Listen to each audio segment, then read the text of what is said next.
From the Cronkite studios in downtown Phoenix, this is Cronkite News. President Donald Trump announced today transgender individuals can no longer serve in the military. We tell you what Arizona legislators had to say. Here we are with another asterisk next to patriotism. Plus, an Arizona transgender veteran shares her story and what she thinks about Trump's military ban. And millennials are getting more politically involved than ever before. We tell you how a bill in the works could impact out-of-state students here in the Valley. Cronkite News starts now. Good evening and welcome to Cronkite News on Arizona PBS. I'm Madison Connor. And I'm Felisa Cardenas. Thank you for joining us. President Donald Trump announced today on Twitter that he will not allow transgender individuals to serve in the military in any capacity. In a series of tweets, he said, quote, "Our military must be focused on decisive and overwhelming victory and cannot be burdened with tremendous medical costs and disruption that transgender in the military would entail," end quote. New Press Secretary Sarah Huckabee Sanders announced today what the next steps for the administration are. Implementation policy is going to be something that the White House and the Department of Defense have to work together to lawfully determine, and I would imagine the Department of Defense will be the lead on that. And Arizona legislators have reacted to the president's decision, including Senator McCain, who serves as chairman of the Senate Armed Service Committee. McCain sent out a statement today emphasizing why policy announcements should not be made on Twitter. He said, quote, "There is no reason to force service members who are able to fight, train, and deploy to leave the military, regardless of their gender identity," end quote. But not everybody is against Trump's military ban. Missouri Representative Vicky Harsler says she supports the president. Right now, we have people who cannot serve in the military with asthma or with flat feet. So why would we allow individuals to come in, although they're very patriotic and we appreciate their desire to serve, but who have these medical issues that could be very, very costly?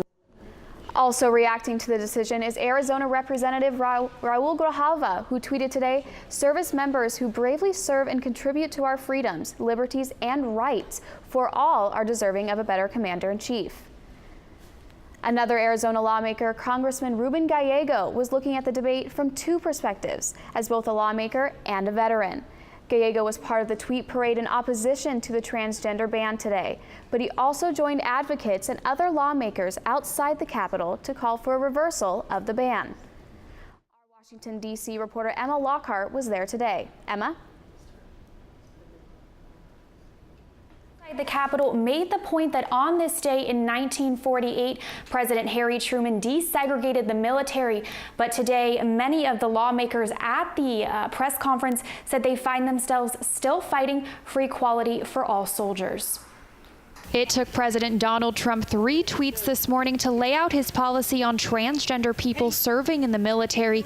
It took Arizona Representative Ruben Gallego, a veteran of the war in Iraq, one word to sum it up: stupid. If somebody was taken out of my team all of a sudden because of some stupid tweet, I would be really ticked off. And ticked off was just what transgender activist Mark Kiesling was. This is unconscionable. It is bad military policy. It is bad foreign policy. It is bad domestic policy. It is bad humanity.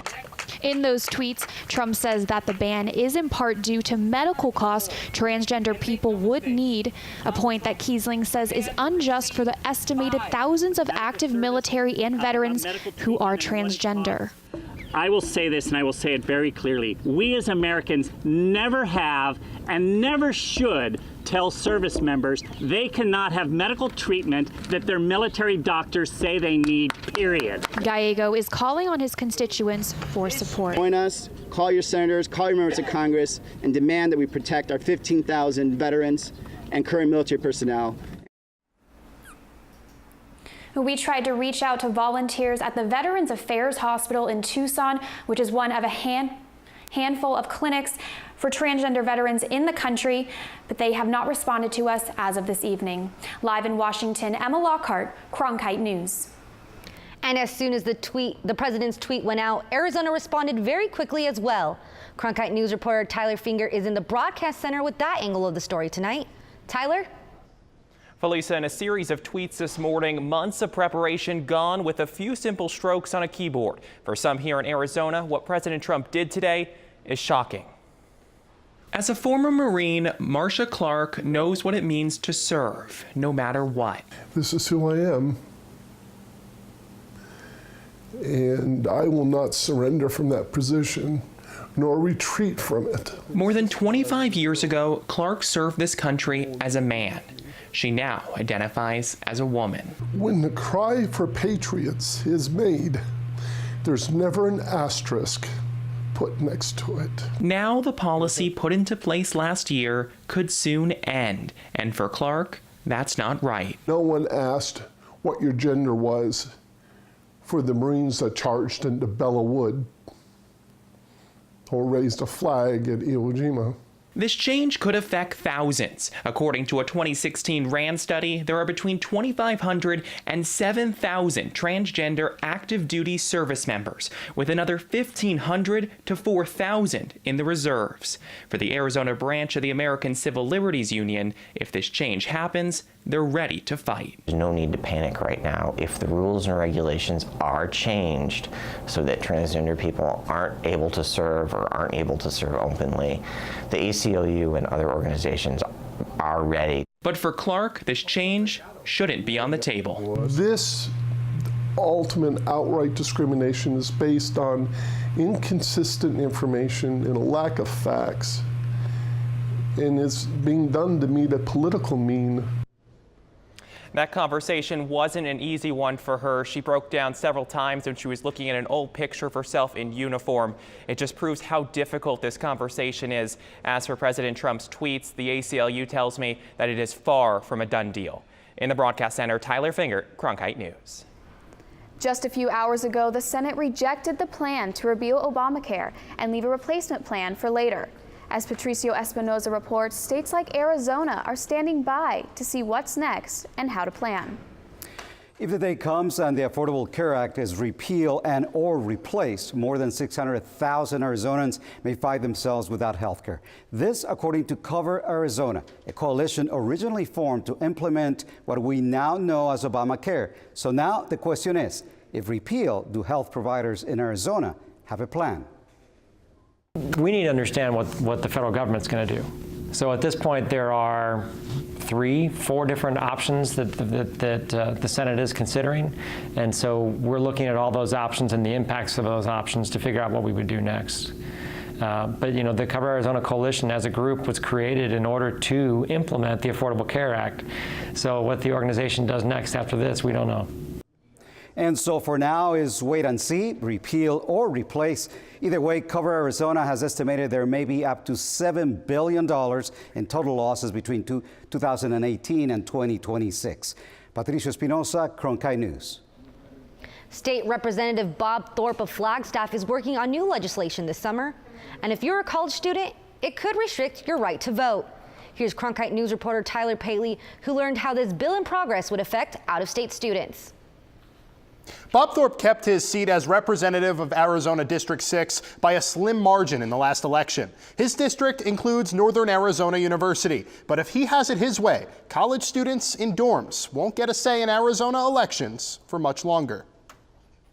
As the next legislative session nears, Flagstaff Representative Bob Thorpe is drafting a bill to restrict student voting rights, telling the Arizona Republic college students unfairly influence Arizona elections, a concept that other House members call voter suppression. I have serious reservations. I'm really concerned, and I think it's absolutely wrong. Isela Blanc represents Arizona District 26, which includes ASU. We're not even looking at the snowbirds that are also temporary residents. Clearly, we are trying to suppress the young people from voting. From a local perspective, there are over 2.2 million registered voters in Maricopa County, and less than 2,400 of those are registered to dorm addresses, according to the county recorder's office. But to Recorder Adrian Fontes, those numbers shouldn't matter at all. You've got individuals who are choosing to come to Arizona. They are contributing to our economy by consuming by renting, by paying for gas and buying clothes and all of that sort of stuff. They're part of our community. Thorpe introduced a similar bill back in January of 2017, House Bill 2260, which, due in large part to an outcry on social media, was killed.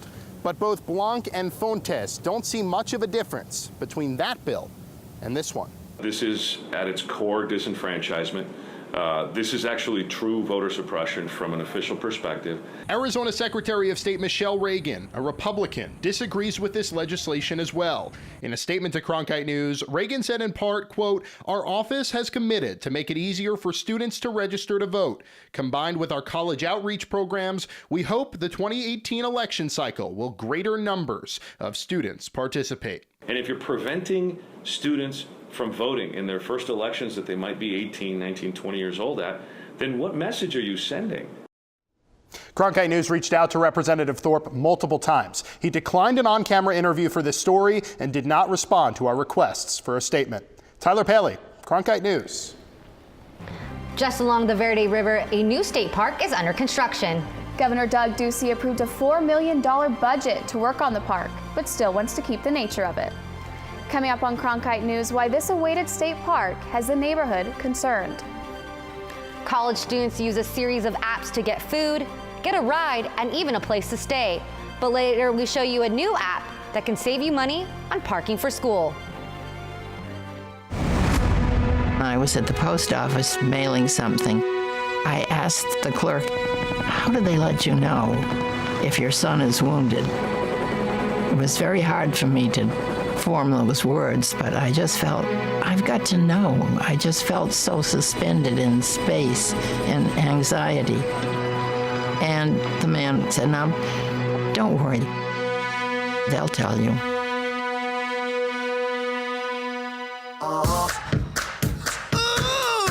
I think I finally found my hallelujah. I've been waiting for this moment all my life now. All my dreams are coming true, yeah. I've been waiting for this moment. It's good to be alive right about now.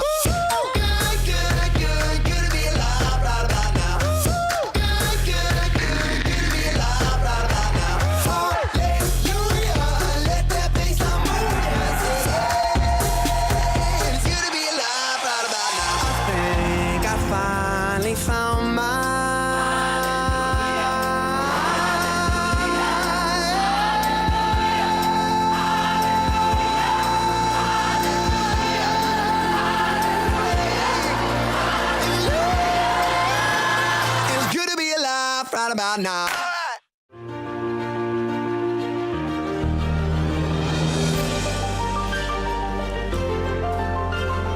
Officially from 36, and he hooks it in. Arizona State wins. Keeping one deep, and it is caught. Jalen Strong. Do you believe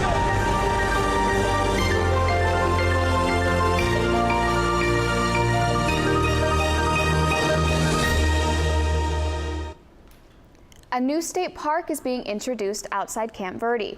Rockin' River Ranch would bring a lot of traffic to the town, and not everyone is happy about that.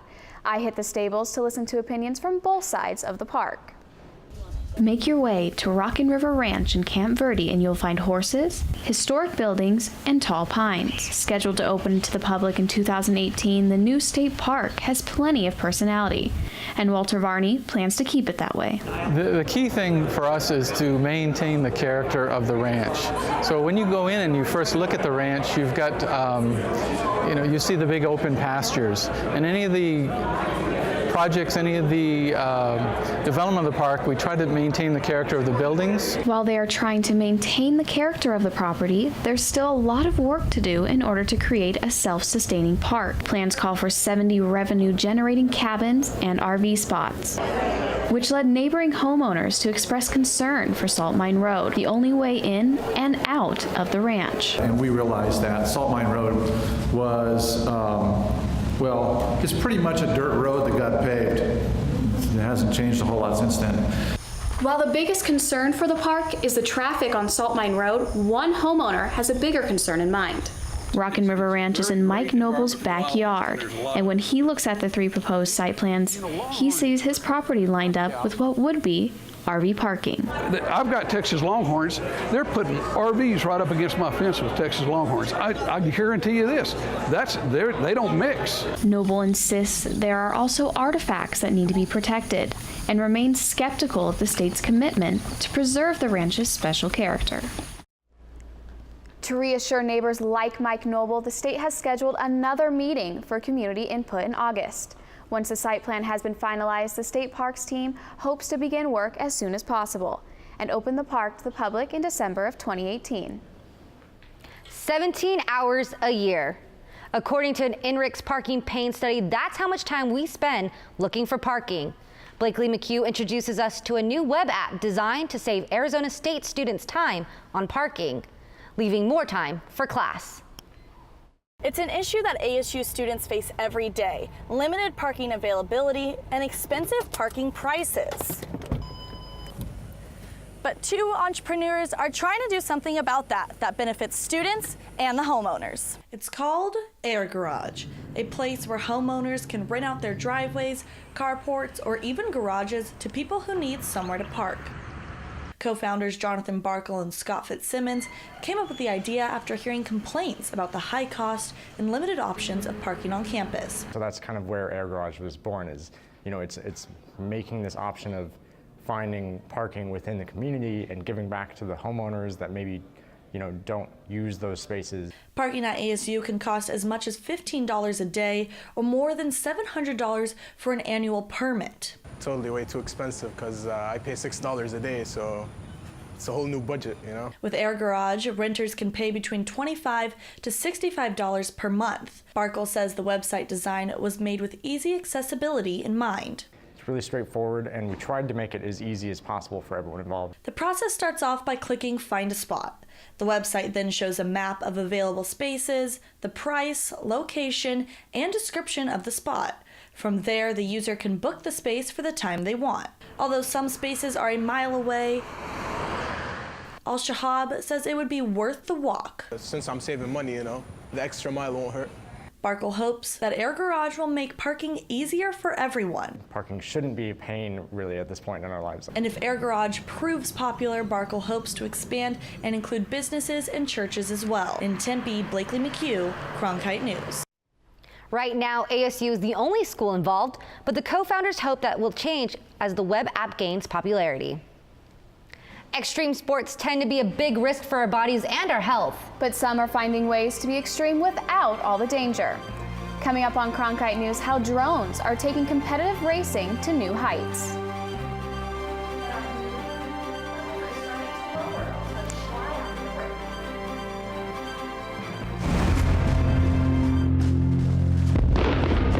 Combat is like crack cocaine. It's an enormous high, but it has enormous costs. And I think that we make a big mistake if we say, oh, well, war is hell. We all know the war is hell story. It is, but there's an enormously exhilarating part of it.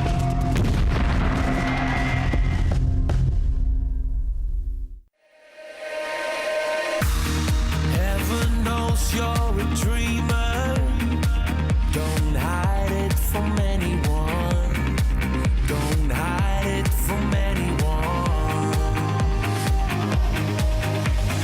Hey, would you believe me if I said we are here for a reason now?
The National Weather Service of Seattle announced earlier this week that Tucson has received more rain the past 2 weeks since Seattle has since May 1st. Jeez. And it's hard to believe that we're getting more rain here in the desert than the Pacific Northwest. But Blakely McHugh's here to tell us how long it's going to last. Yeah, I mean, it doesn't really make that much sense for us. We're used to being in Arizona, dry heat, not too much rain.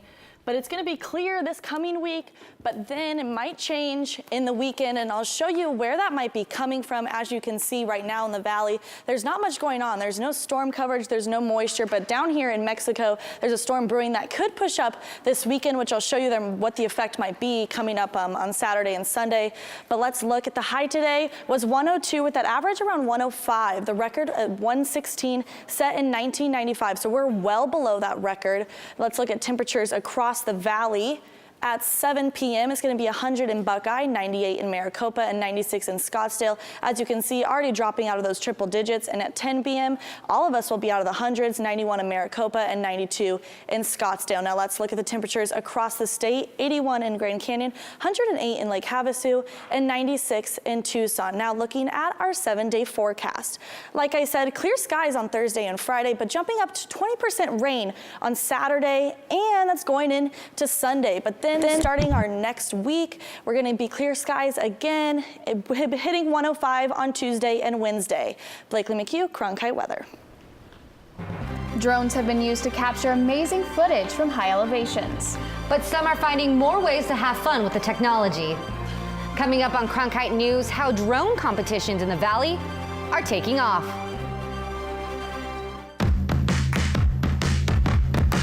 All right.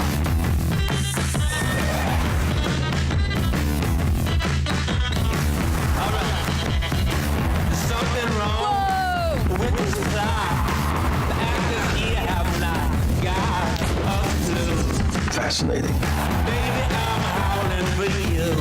You know, sometimes I wish I wasn't so beloved.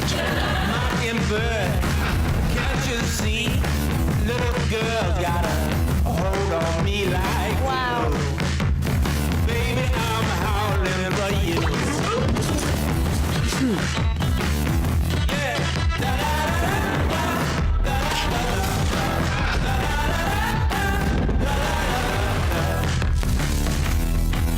It's literally one for the history books. Enjoy.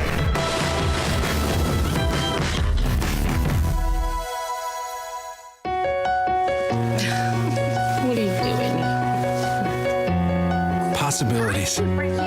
Your day is filled with them. Reach up, energy in the fingertips, collapse. TV, play Downton Abbey.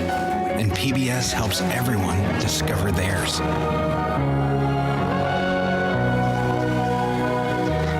Anytime, anywhere. Up in the sky, you can see it.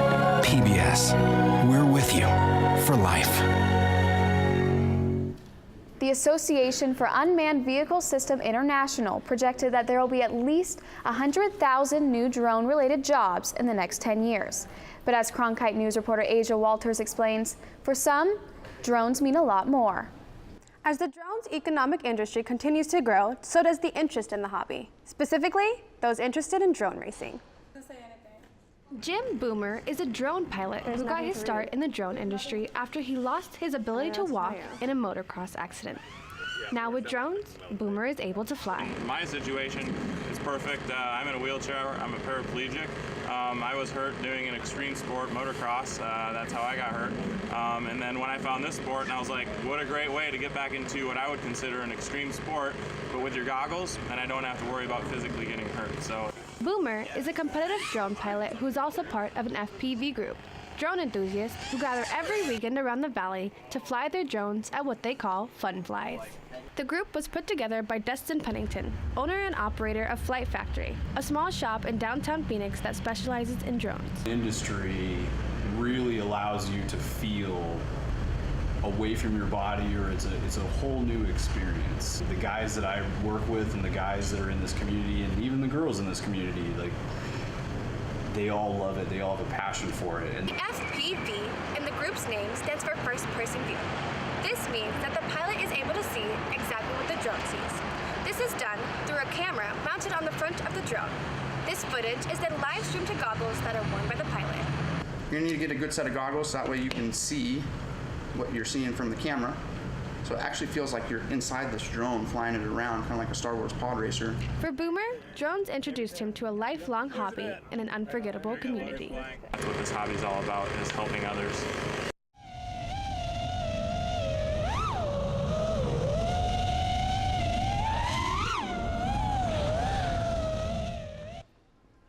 The drone industry is predicted to quadruple from its current $2.8 billion market to $11.8 billion by 2026. In the Broadcast Center, Asia Walters, Cronkite News. Cronkite News is proud to be the news division of Arizona PBS. Here's what's coming up at Arizona Horizon and PBS NewsHour. On the next Arizona Horizon, we'll take a look at the state's latest tourism numbers, and we'll learn about efforts to shut down dark websites. That's on the next Arizona Horizon. I'm Judy Woodruff on the next NewsHour. On the ground in Iraq, revenge killings and other abuse in the aftermath of the battle for Mosul. That's Wednesday on the PBS NewsHour. That's it for Cronkite News tonight. Thanks for joining us. For top Arizona stories anytime, go to cronkitenews.azpbs.org.